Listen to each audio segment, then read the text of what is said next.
Ինչ գույք է պահանջում դատախազությունը Քոչյանից, ինչ դրամական պահանջ ունի նաև նրա նկատմամբ։ Շատ լավ,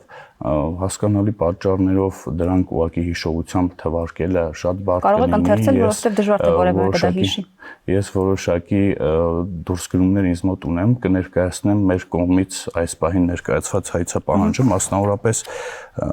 Ռոբերտ Քոչյանից եւ նրա փոխկապակցված անձանցից պահանջվում է ընդհանուր բռնագանձել 22 անշարժ գույք, որից 19-ի միջին շուկայական արժեքների հանրագումարը կազմում է ընդհանուր 11 միլիարդ 154 միլիոն 790 հազար դրամ։ Անշարժ գույքերից 19-ը գտնվում են կենտրոն վարչական շրջանում։ Երկու անշարժ գույքի գնման իրավունք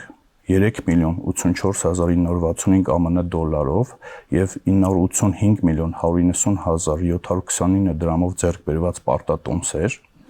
ավելի քան 1 միլիոն 405 հազար 59 դոլարի եւ 200 միլիոն դրամի ավանդ։ Պահանջը ներառում է նաև թվով 13 իրավաբանական անձանցում մասնակցություն, այս իրավաբանական անձանց մեջ են նաև Toyota Երևան սպանքերությունը, Nairi Insurance ապահովագրական ընկերությունը եւ այլն։ Ներկայացված հայցադիմումով պահանջվում են նաև 4 միլիոն 25 հազար 914 դոլարի, 8 միլիարդ 302 միլիոն 16 հազար 732 դրամի, 260 միլիոն 452 հազար 574 ռուբլի եւ 589 հազար 741 եվրոյի չափով փոխառությունների պահանջի իրավունք։ Պահանջը չի ավարտվում այսքանով, նաև պահանջում է բռնագանձել երկու տրանսպորտային միջոց, ինչպես նաև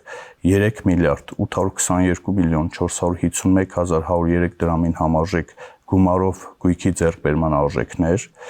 Վերոգրյալից զատ նաև պահանջում է բռնագանձել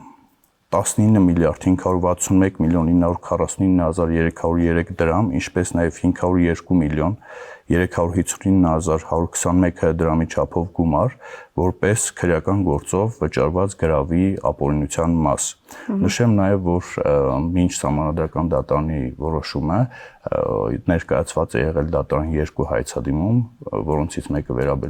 վերաբերել է Ռոբերտ Քոչյանին եւ նրան փոխկապակցված անձանց, իսկ մյուսը Սեդրակ Քոչյանին եւ նրան փոխկապակցված անձանց, բայց Սահմանադրական դատարանի որոշումից հետո համապատասխան միջնորդության հիման վրա